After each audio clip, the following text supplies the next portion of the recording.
Hello everyone, civil step के इस video में आपका स्वागत है। हम अपने स्थापना सीरीज में यूपीएससी प्रीलिम्स में पूछे गए प्रीवियस ईयर क्वेश्चंस को डिस्कस कर रहे हैं और आज से हम इंडियन पॉलिटी में पूछे गए क्वेश्चन को डिस्कस करेंगे। इन सारे क्वेश्चंस को हमने चैप्टर वाइज डिस्ट्रीब्यूट कर दिया है और हमारा जो पहला चैप्टर है वो है historical background of Indian constitution. इस लेक्चर का पीडीएफ आपको हमारे वेबसाइट civilstep.com पे मिल जाएगा और इस क्वेश्चंस को अगर क्विज फॉर्म में अटेम्प्ट करना चाहते हैं तो हमारे वेबसाइट पर जाकर के आप अटेम्प्ट कर सकते हैं और अपना स्कोर भी वहां देख सकते हैं। तो चलिए स्टार्ट करते हैं आज का लेक्चर। सबसे पहले हम यह देखते हैं कि इंडियन पॉलिटी से यूपीएससी प्रीलिम्स में कितने सवाल पूछे गए हैं। आपके सामने यह बार चार्ट है, आप देख सकते हैं कि 22 सवाल तक भी पूछा गया है प्रीलिम्स में इंडियन पॉलिटी से और कम से कम 5 सवाल भी पूछा गया है। पिछले साल भी 13 सवाल पूछे गए थे। मतलब साफ है, आपके पेपर का 20% हिस्सा यहां से हो सकता है, कम से कम 10% हिस्सा यहां से होगा ही होगा। तो ये आपके लिए काफी इंपॉर्टेंट हो जाता है इंडियन पॉलिटी को अच्छे से समझना। साथ ही साथ इंडियन पॉलिटी का करंट अफेयर से लिंकेज काफी ज्यादा होता है, उस मायने में भी यह काफी इंपॉर्टेंट है और इंटरलिंकिंग सब्जेक्ट्स में भी इसके इंपॉर्टेंस काफी है। समटाइम्स इकोनॉमी पॉलिटी पर डिपेंड करता है, उस रेफरेंस में भी इंडियन पॉलिटी को समझना काफी इंपॉर्टेंट है। तो आप समझ सकते हैं कि आपके प्रीलिम्स की तैयारी के लिए इंडियन पॉलिटी कितना इंपॉर्टेंट है। आप इसके क्वेश्चंस को इग्नोर नहीं कर सकते हैं, आप इसके कॉन्सेप्ट्स को इग्नोर नहीं कर सकते हैं।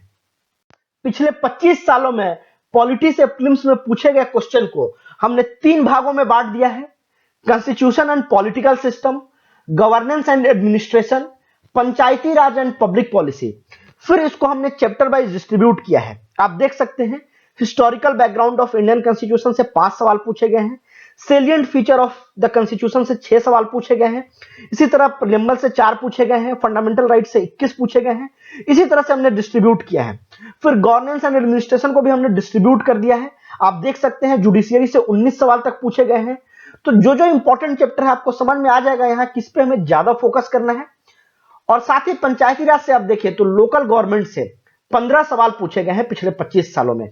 तो ये सारे इंपॉर्टेंट चैप्टर यहां लिस्टेड हैं, आपको इन पे फोकस करना है जिनसे ज्यादा सवाल पूछे जाते हैं। जैसे पार्लियामेंट, इससे 37 सवाल पूछे गए हैं, मतलब हर साल कम से कम 1 से 2 सवाल जरूर पूछा गया है इस पे। तो आप पार्लियामेंट को इग्नोर नहीं कर सकते हैं, इसको छोड़ के नहीं जा सकते हैं। तो इससे आपको एक आइडिया लगेगा कि किन चैप्टर्स पे हमें ज्यादा फोकस करना है। तो चलिए स्टार्ट करते हैं। सबसे पहले historical background of Indian constitution को। हमारा पहला क्वेश्चन है, the distribution of power between the centre and the states in the Indian constitution is based on the scheme provided in. ये 2012 में यूपीएससी के द्वारा पूछा गया था। इसका मतलब यह है कि सेंटर और स्टेट के बीच जो पावर डिस्ट्रीब्यूशन है वो किस स्कीम के द्वारा आया था, वो कब सबसे पहले प्रपोज किया गया था। आपके ऑप्शन है, option A Morley Minto reform 1909, Montagu Chelmsford act 1919, government of India act 1935, Indian independence act 1947। आप इस क्वेश्चन को अटेम्प्ट कर सकते हो, चाहो तो पॉज करके भी अटेम्प्ट करो और हमारे कमेंट बॉक्स में भी आप कमेंट कर सकते हो इसका आंसर। इसका आंसर है सी, गवर्नमेंट ऑफ इंडिया एक्ट 1935। हम गवर्नमेंट ऑफ इंडिया एक्ट 1935 को थोड़े डिटेल से समझते हैं। इसने यह प्रोवाइड किया कि एक ऑल इंडिया फेडरेशन एस्टैब्लिश किया जाए जिसमें प्रोविंसेस और प्रिंसली स्टेट एक यूनिट की तरह होंगे। साथ ही साथ इसने सेंटर और यूनिट के बीच पावर को डिवाइड किया और 3 तरह का लिस्ट क्रिएट किया। फेडरल लिस्ट जिसमें कि 59 आइटम्स थे, प्रोविंशियल लिस्ट इसमें 54 आइटम्स थे, कंकरेंट लिस्ट इसमें 36 आइटम थे। आज भी पावर का डिस्ट्रीब्यूशन सेंटर और स्टेट के बीच इसी आधार पे है, 3 तरह का लिस्ट है। इसी को आधार बनाकर कॉन्स्टिट्यूशन में ऐड किया गया था इस 3 तरह के लिस्ट को। वायसराय को रेसिड्यूरी पावर दी गई, बट ये जो फेडरेशन था ये कभी एग्जिस्टेंस में नहीं आया बिकॉज प्रिंसली स्टेट ने कभी इसे ज्वाइन नहीं किया। इसने डायरकी को एबॉलिश किया प्रोविंसेस से और प्रोविंशियल ऑटोनॉमी की बात की। साथ ही साथ इसने रेस्पॉन्सिबल गवर्नमेंट इन प्रोविंसेस की भी बात की, मतलब कि जो भी मिनिस्टर्स होंगे वो प्रोविंशियल लेजिस्लेचर के लिए रेस्पॉन्सिबल होंगे। तो ये काफी इंपॉर्टेंट स्टेप था, इसे आप ध्यान रखें।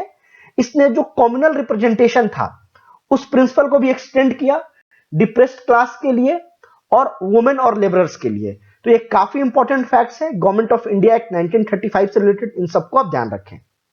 इस एक्ट ने 11 में से 6 प्रोविंसेस में बाइकैमरलिज्म को इंट्रोड्यूस किया। ये जो 6 प्रोविंसेस थे, Bengal, Bombay, Madras, Bihar, Assam and united provinces.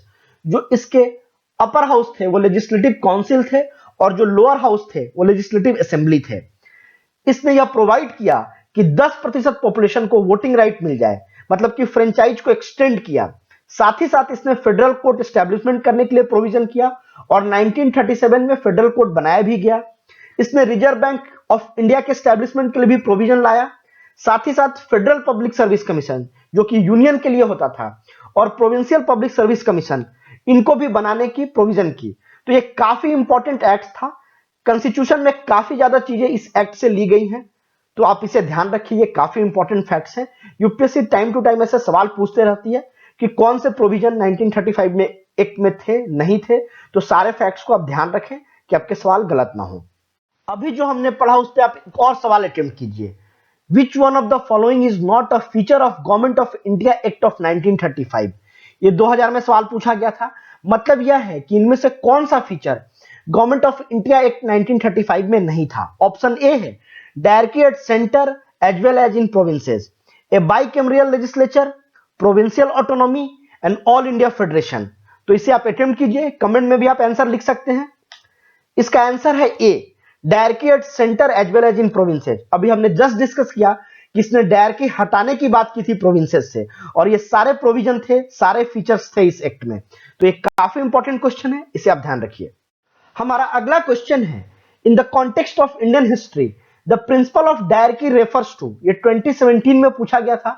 Option A है division of central legislature into 2 houses, introduction of double government, it means central and state governments having 2 sets of rule, one in London and another in Delhi, division of subjects delegated to provinces into 2 categories।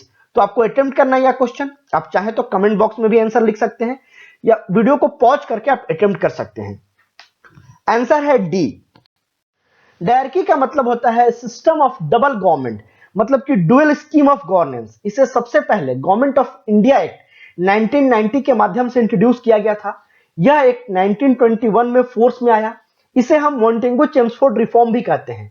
जो ये Montagu थे, ये secretary of state for India थे और Lord Chelmsford उस समय के viceroy थे। तो इसे आप ध्यान रखें, काफी इंपॉर्टेंट है, ऐसे सवाल आते हैं। मोंटेगू चेम्सफोर्ड रिफॉर्म किसे कहते हैं? तो गवर्नमेंट ऑफ इंडिया एक्ट 1990 को। साथ ही साथ इसने सेंटर और प्रोविंसेस के सब्जेक्ट को डिमार्केट किया और उनके पावर को भी थोड़ा सेपरेट किया। फर्दर इसने एक और काम किया, जो प्रोविंशियल सब्जेक्ट्स थे उसको 2 भागों में बांटा, transfer subject and reserve subject. जो ट्रांसफर सब्जेक्ट्स थे वो एडमिनिस्ट्रेट किए जाते थे गवर्नर के द्वारा, और जो भी मिनिस्टर रिस्पॉन्सिबल होते थे लेजिस्लेटिव काउंसिल के द्वारा। और जो रिजर्व सब्जेक्ट्स थे वो एडमिनिस्टर किए जाते थे गवर्नमेंट के एग्जीक्यूटिव काउंसिल के द्वारा, और यह लेजिस्लेटिव काउंसिल को रिस्पॉन्सिबल नहीं थे। तो इसे आप ध्यान रखें, इसी को हम डायरेक्टी कहते हैं और क्वेश्चन भी इसी से रिलेटेड था। तो ये काफी इंपॉर्टेंट है, यूपीएससी अपने सवाल रिपीट करती है, आगे भी ऐसे सवाल पूछ सकती है, तो इसे आप ध्यान रखें। गवर्नमेंट ऑफ इंडिया एक्ट 1919 के थोड़े और डिटेल को देखते हैं। इसने पहली बार बाइकैमरलिज्म और डायरेक्ट इलेक्शन को भारत में इंट्रोड्यूस किया। साथ ही साथ जो वायसराय की एग्जीक्यूटिव काउंसिल होती थी उसमें 6 लोग होते थे, इसमें से 3 भारतीय का होना मस्ट किया गया। इसने कुछ पॉपुलेशन को वोटिंग राइट्स दी, प्रॉपर्टी के बेसिस पे, टैक्स के बेसिस पे और एजुकेशन के बेसिस पे। और जो कम्युनल रिप्रेजेंटेशन था उसको इसने एक्सटेंड किया सिख के लिए, इंडियन क्रिश्चियन के लिए, एंग्लो इंडियंस के लिए, यूरोपियंस के लिए। ऐसे सवाल भी आते हैं कि किस एक्ट के माध्यम से कम्युनल रिप्रेजेंटेशन को एक्सटेंड किया गया। तो उस रेफरेंस में यह पॉइंट काफी इंपॉर्टेंट है, इसे आप ध्यान रखें। इसने एक नए पोस्ट को क्रिएट किया, high commissioner for India in London. यह भी काफी इंपॉर्टेंट था। जो secretary of state for India थे उनके कुछ फंक्शन को इस नए पोस्ट होल्डर को ट्रांसफर कर दिया गया। तो उस रेफरेंस में यह काफी इंपॉर्टेंट था। इस एक्ट ने पहली बार प्रोविंशियल बजट और सेंट्रल बजट को अलग अलग किया। तो यह भी काफी इंपॉर्टेंट स्टेप्स था। इन सारे फैक्ट्स को आप ध्यान रखें, कहीं से भी सवाल बन सकते हैं। हमारा अगला सवाल है, in the interim government formed in 1946 the vice president of executive council was. ये 1995 में पूछा गया था, काफी पुराना सवाल है। इसका ऑप्शन ए है जवाहरलाल नेहरू, ऑप्शन बी है एस राधाकृष्णन, सी राजगोपालाचारी और डी है राजेंद्र प्रसाद। तो आप इस क्वेश्चन को अटेम्प्ट करें, कमेंट में भी आप इसका आंसर हमें बता सकते हैं या वीडियो को पॉज करके आप अटेम्प्ट कर सकते हैं। इसका आंसर है ए जवाहरलाल नेहरू। तो इसे आप ध्यान रखें, काफी इंपॉर्टेंट है यह। हम इंटरिम गवर्नमेंट के कुछ डिटेल को समझ लेते हैं। इसका गठन 9 दिसंबर 1946 को कंस्टिट्यूएंट असेंबली के द्वारा किया गया था। इसका मकसद यह था कि भारत को जो आजादी मिलेगी, इस बीच में जो टाइम है, पावर का ट्रांसफर ब्रिटिश सत्ता से भारत सरकार को कैसे किया जाए, उसमें इंटरिम गवर्नमेंट मदद करेगी। उसे हेल्प करने के लिए नियुक्त किया गया था। यह सरकार 15 अगस्त 1947 तक रही, जब तक भारत आजाद हुआ।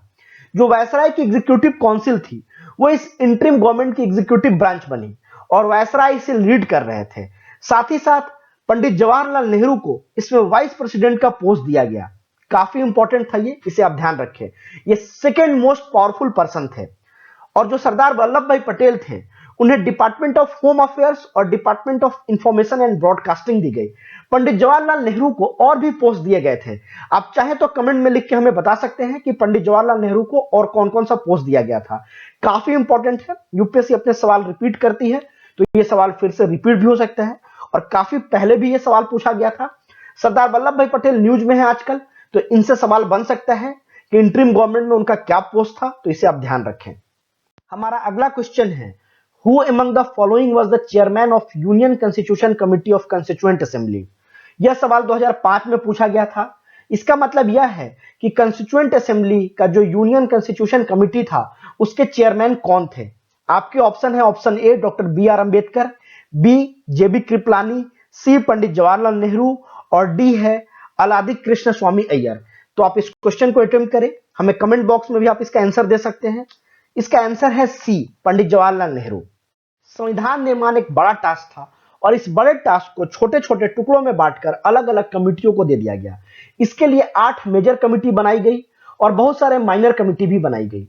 जो मेजर कमिटीज थी, उनमें था यूनियन पावर कमिटी, इसके चेयरमैन थे पंडित जवाहरलाल नेहरू। दूसरा था यूनियन कॉन्स्टिट्यूशन कमिटी, इसके भी चेयरमैन थे पंडित जवाहरलाल नेहरू। इससे यूपीएससी सवाल ऑलरेडी पूछ चुकी है। प्रोविंशियल कॉन्स्टिट्यूशन कमिटी, सरदार पटेल इसके चेयरमैन थे। ड्राफ्टिंग कमिटी आप सबको पता होगा, डॉक्टर बी आर अंबेडकर इसके चेयरमैन थे। Advisory committee on fundamental rights, minorities and tribal and excluded area, Sardar Patel इसके चेयरमैन थे। Rule of procedure committee, doctor Rajendra Prasad इसके चेयरमैन थे। स्टेट्स कमिटी, जवाहरलाल नेहरू इसके चेयरमैन थे। Steering committee, doctor Rajendra Prasad इसके चेयरमैन थे। तो ये 8 कमिटी काफी इंपॉर्टेंट है, इनके नाम आप ध्यान रखें, इनके चेयरमैन के नाम आप ध्यान रखें। यूपीएससी सवाल रिपीट कर सकती है, इनमें से कोई भी कमिटी के नाम दे सकती है, उसके चेयरमैन के नाम पूछ सकती है, या 4 कमिटी की नाम दे सकती है, 4 नाम दे सकती है और आपसे मैच द फॉलोइंग पूछ सकती है। इन सारे क्वेश्चंस को अगर आप क्विज फॉर्म में अटेम्प्ट करना चाहते हैं, तो आप हमारे वेबसाइट civilstep.com पे जाके अटेम्प्ट कर सकते हैं। होप आपको ये वीडियो अच्छा लगा तो इसे लाइक करें। कमेंट में आप सारे क्विज के आंसर भी दे सकते हैं। हमारे चैनल को सब्सक्राइब कर सकते हैं। Thank you and happy learning.